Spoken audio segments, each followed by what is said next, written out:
RSS ഒരു വർഗീയ സംഘടനയാണ്, മുസ്ലിങ്ങളെ ദ്രോഹിക്കുന്നവരാണ്, ക്രൂരന്മാരാണ്. തെളിയിക്കാമോ?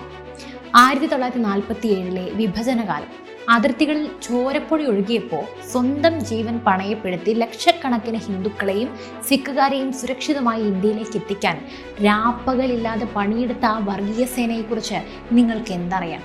ശത്രുക്കൾ തളച്ചിടാൻ നോക്കുമ്പോഴും ഇന്ത്യയുടെ ആത്മാവിനെ സംരക്ഷിക്കാൻ ഇറങ്ങിത്തിരിച്ച RSSന്റെ യഥാർത്ഥ ചരിത്രമാണ് ഞാനിന്ന് പറയുന്നത്.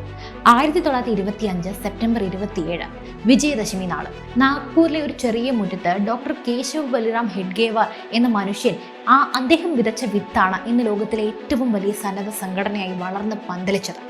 അന്നത്തെ ഇന്ത്യ നേരിട്ട ഏറ്റവും വലിയ പ്രതിസന്ധി വിദേശാധിപത്യം മാത്രമായിരുന്നില്ല, മറിച്ച് ഹിന്ദു സമൂഹം നേരിട്ട ആത്മവിശ്വാസമില്ലായ്മയും അനൈക്യവും കൂടിയായിരുന്നു. ബ്രിട്ടീഷുകാരെ പുറത്താക്കാൻ കേവലം രാഷ്ട്രീയ പോരാട്ടം മാത്രം പോരാ, മറിച്ച് സാംസ്കാരികമായി ഉണർന്ന അച്ചടക്കമുള്ളൊരു യുവതലമുറ വേണമെന്ന് ഹെഡ്ഗേവാർ വിശ്വസിച്ചു. രാഷ്ട്രീയ അധികാരത്തിന് വേണ്ടിയല്ല, മറിച്ച് വ്യക്തി നിർമ്മാണത്തിലൂടെ രാഷ്ട്ര നിർമ്മാണം എന്നതായിരുന്നു അദ്ദേഹത്തിന്റെ ലക്ഷ്യം. ഒരു യൂണിഫോം, ഒരു കൊടി, ദിവസേനയുള്ള ശാഖകൾ, ആർക്കും തകർക്കാൻ കഴിയാത്ത ഒരു അച്ചടക്കത്തിലേക്ക് ഭാരതീയരെ കൊണ്ടുവരിക എന്നത് മാത്രമായിരുന്നു ആദ്യത്തെ പടി. ചരിത്രത്തിൽ ഈ സംഘടന ഏറ്റവും കൂടുതൽ വേട്ടയാടപ്പെട്ടത് 1948 ഗാന്ധി വധത്തിന് പിന്നാലെ യാതൊരു തെളിവുകളുമില്ലാതെ RSS നിരോധിക്കപ്പെട്ടു. 10,000-കണക്കിന് പ്രവർത്തകർ ജയിലിലായി. എന്നാൽ സത്യം മൂടിവെക്കാൻ കഴിയില്ലെന്ന് ബോധ്യപ്പെട്ടതോടെ സർക്കാർ ആ നിരോധനം നീക്കാനായി നിർബന്ധിതരായി. ഈ തളർച്ചയിൽ നിന്ന് ഉദിച്ചുയർന്നാണ് RSS പിന്നീട് പ്രളയകാലത്തും ഭൂകമ്പകാലത്തും യുദ്ധമുഖത്തും ഒരു സൈനികനെ പോലെ രാജ്യത്തെ സേവിക്കുന്ന സേനയായി മാറിയത്. എന്താണ് അവരുടെ ലക്ഷ്യം? ഹിന്ദുരാഷ്ട്രമാണോ? അത് അധികാരം പിടിച്ചെടുക്കലൊന്നും അല്ല, മറിച്ച് ഭാരതത്തെ അതിൻ്റെ പൗരാണികമായ പ്രതാപത്തിലേക്ക് തിരികെ എത്തിക്കുക എന്നതാണ്. നമുക്കൊരു സംസ്കാരമുണ്ട്, വൈവിധ്യമാർന്ന സംസ്കാരം.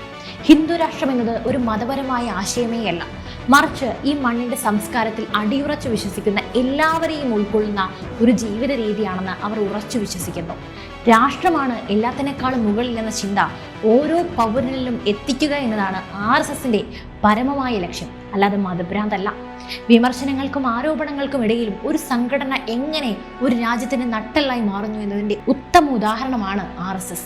ഇന്നും ലക്ഷക്കണക്കിന് സ്വയം സേവകർ പ്രതിഫലേച്ഛയില്ലാതെ ഈ രാജ്യത്തിന് വേണ്ടി പണിയെടുക്കുന്നുണ്ടെങ്കിൽ ആ അദൃശ്യ ശക്തിക്ക് പിന്നിൽ ഒരു വലിയ ചരിത്രമുണ്ട്, അല്ലാതെ മതരാഷ്ട്രമോ വർഗീയതയോ അവരുടെ വിഷയമേ അല്ല. എന്തായാലും രാജ്യം നിരോധിച്ച PFIയും 100 വർഷത്തോളമായി ഇന്ത്യയുടെ സാമൂഹിക മണ്ഡലത്തിലുള്ള RSSും തമ്മിലുള്ള യഥാർത്ഥ വ്യത്യാസമാണോ? ഇവരെ തമ്മിൽ താരതമ്യം ചെയ്യുന്ന ഒരു ഡീറ്റെയിൽഡ് വീഡിയോ വേണമെന്നുണ്ടോ? എങ്കിൽ കമന്റ് ചെയ്യൂ.